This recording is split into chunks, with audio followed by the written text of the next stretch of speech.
Chapter 17. Stick. Patience is the courage of the conqueror. It is the virtue par excellence of man against destiny, of the one against the world, and of the soul against matter. Therefore, this is the courage of the gospel, and its importance in a social view, its importance to races and institutions, cannot be too earnestly inculcated. Bulwer. Perpetual pushing and assurance put a difficulty out of countenance, and make a seeming impossibility give way. Jeremy Collier. To bear is to conquer fate. Campbell. The nerve that never relaxes, the eye that never blenches, the thought that never wanders, these are the masters of victory. Burke. Let us then be up and doing, with a heart for any fate, still achieving, still pursuing, learn to labor and to wait. Longfellow. How long did it take you to learn to play? Asked a young man of Gerardini. 12 hours a day for 20 years, replied the great violinist. Layman Beecher's father, when asked how long it took him to write his celebrated sermon on the government of God, replied, about 40 years. If you will study a year, I will teach you to sing well, said an Italian music teacher to a pupil who wished to know what can be hoped for with study. If 2 years, you may excel. If you will practice the scale constantly for 3 years, I will make you the best tenor in Italy. If for 4 years, you may have the world at your feet.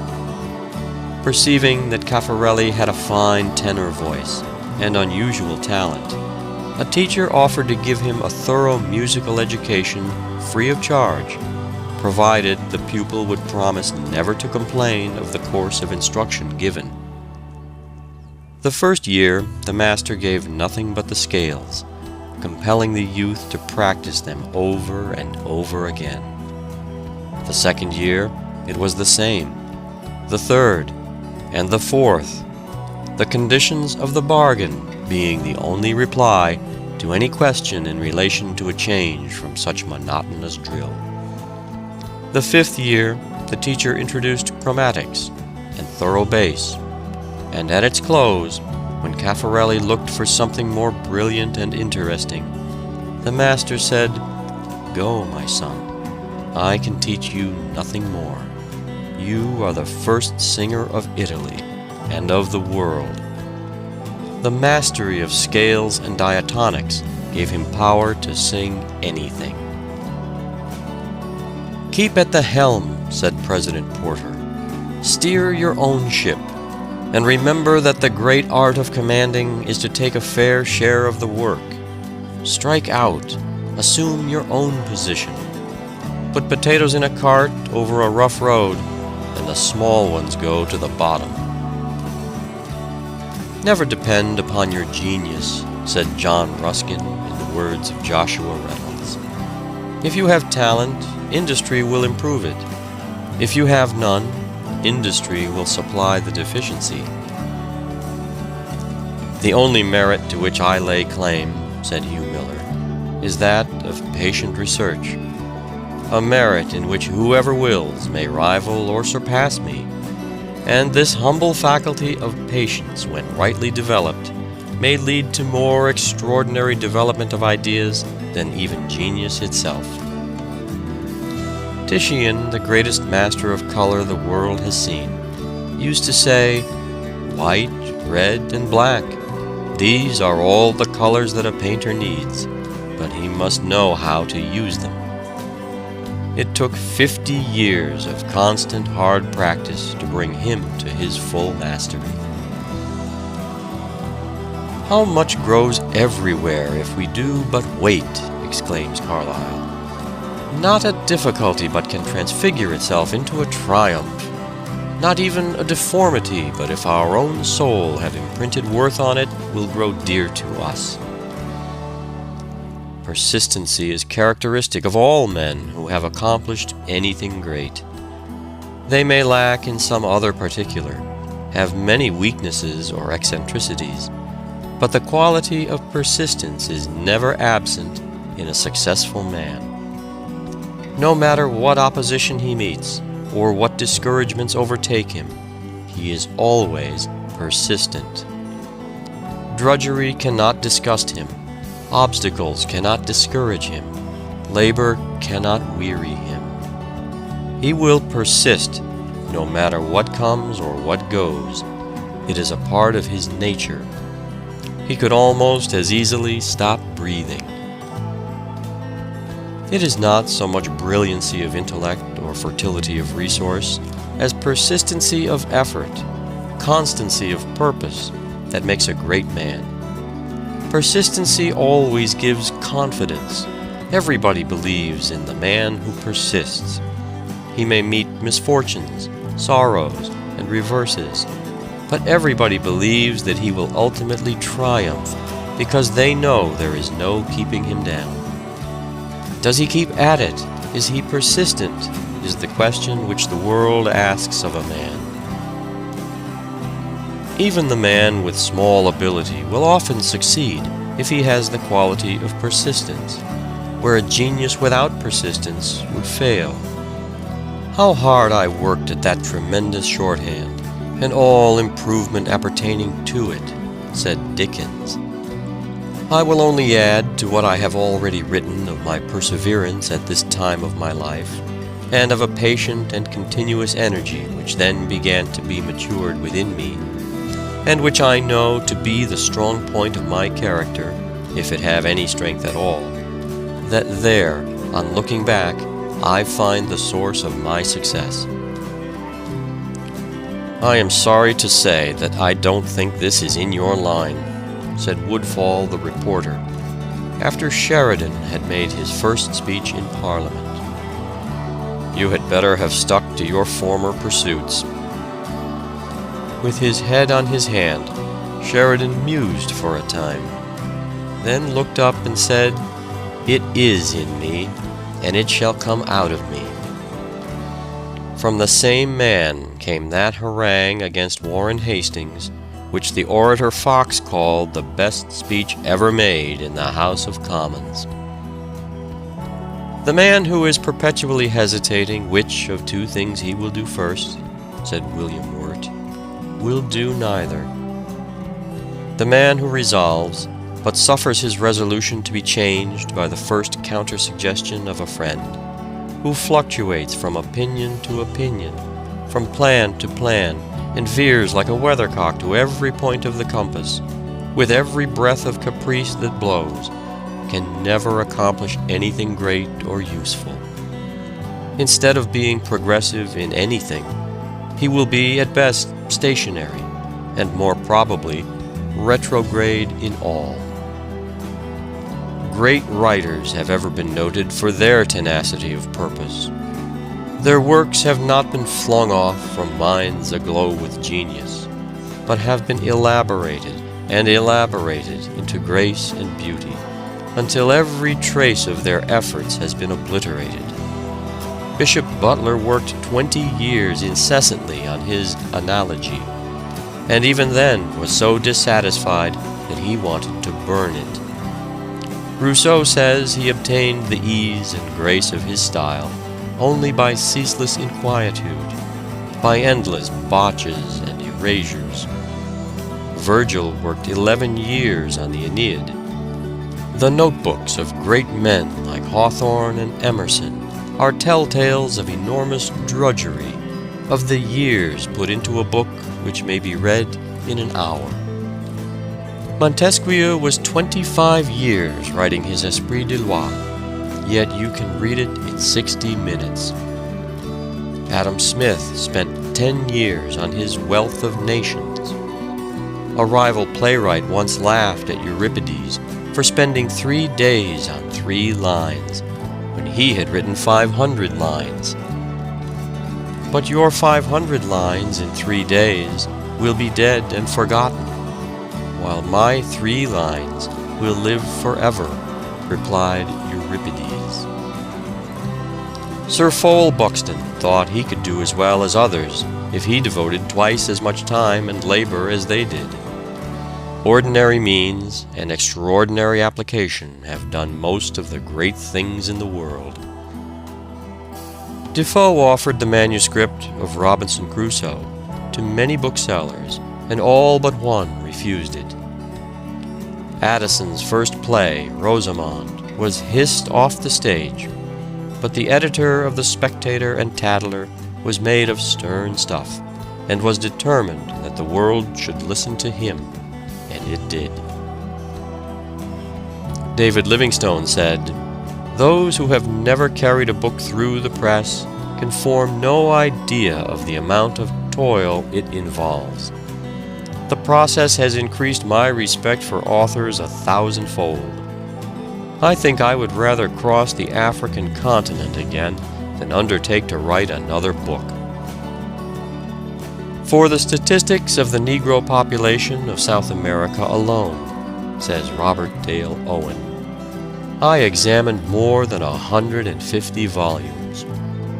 Another author tells us that he wrote paragraphs and whole pages of his book as many as 50 times.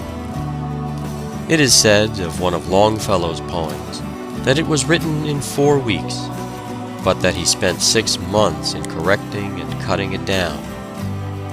Bulwer declared that he had written some of his briefer productions as many as 8 or 9 times before their publication.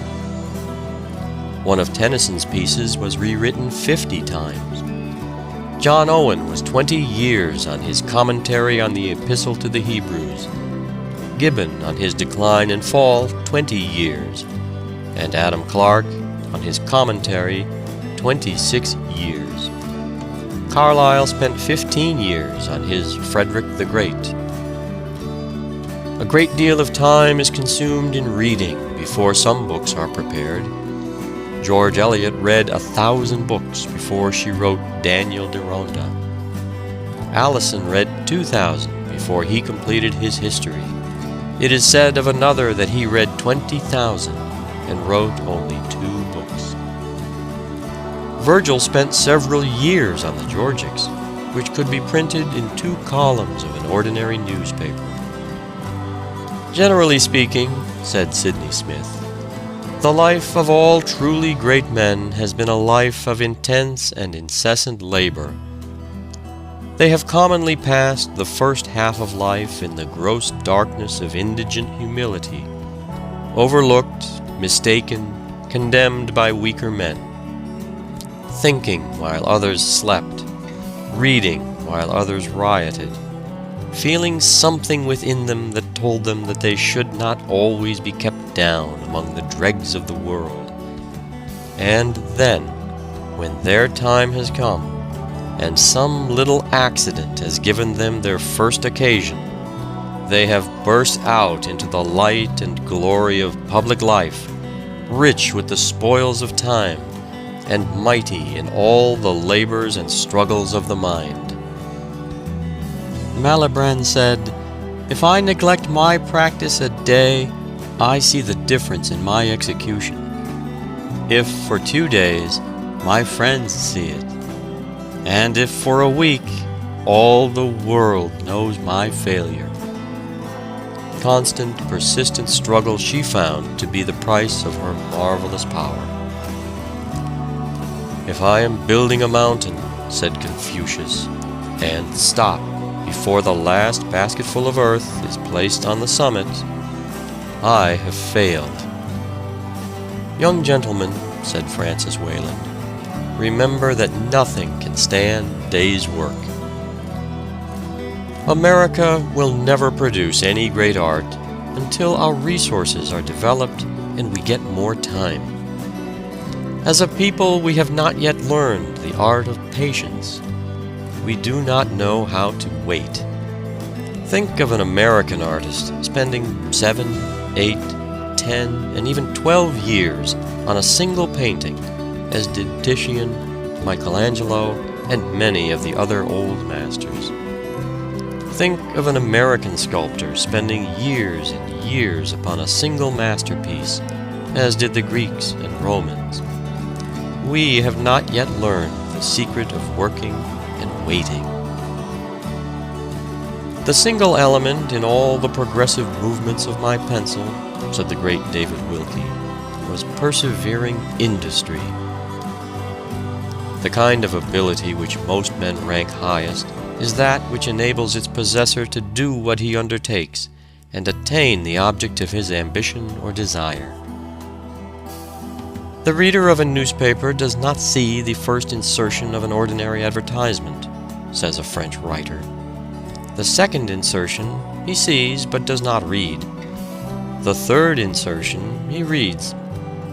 The fourth insertion he looks at the price. The fifth insertion he speaks of it to his wife. The sixth insertion he is ready to purchase, and the seventh insertion he purchases. The large fees which make us envy the great lawyer or doctor are not remuneration for the few minutes' labor of giving advice, but for the mental stores gathered during the precious spare moments of many a year while others were sleeping or enjoying holidays. A client will frequently object to paying $50 for an opinion written in 5 minutes. But such an opinion could be written only by one who has read 100 law books. If the lawyer had not previously read those books, but should keep a client waiting until he could read them with care, there would be fewer complaints that fees of this kind are not earned. We are told that perseverance built the pyramids on Egypt's plains, erected the gorgeous temple at Jerusalem, enclosed in adamant the Chinese Empire, scaled the stormy cloud-capped Alps, opened a highway through the watery wilderness of the Atlantic, leveled the forests of the New World, and reared in its stead a community of states and nations. Perseverance has wrought from the marble block the exquisite creations of genius, painted on canvas the gorgeous mimicry of nature, and engraved on a metallic surface the viewless substance of the shadow. Perseverance has put in motion millions of spindles, winged as many flying shuttles, harnessed thousands of iron steeds to as many freighted cars, and sent them flying from town to town and nation to nation, tunneled mountains of granite, and annihilated space with the lightning's speed. Perseverance has whitened the waters of the world with the sails of 100 nations, navigated every sea, and explored every land. Perseverance has reduced nature in her 1,000 forms to as many sciences, taught her laws, prophesied her future movements, measured her untrodden spaces, counted her myriad hosts of worlds, and computed their distances, dimensions, and velocities. Whoever is resolved to excel in painting, or indeed in any other art, said Reynolds, must bring all his mind to bear upon that one object from the moment that he rises till he goes to bed. If you work hard 2 weeks without selling a book, wrote a publisher to an agent, you will make a success of it. Know thy work and do it, said Carlyle, and work at it like a Hercules. One monster there is in the world, an idle man. End of chapter 17.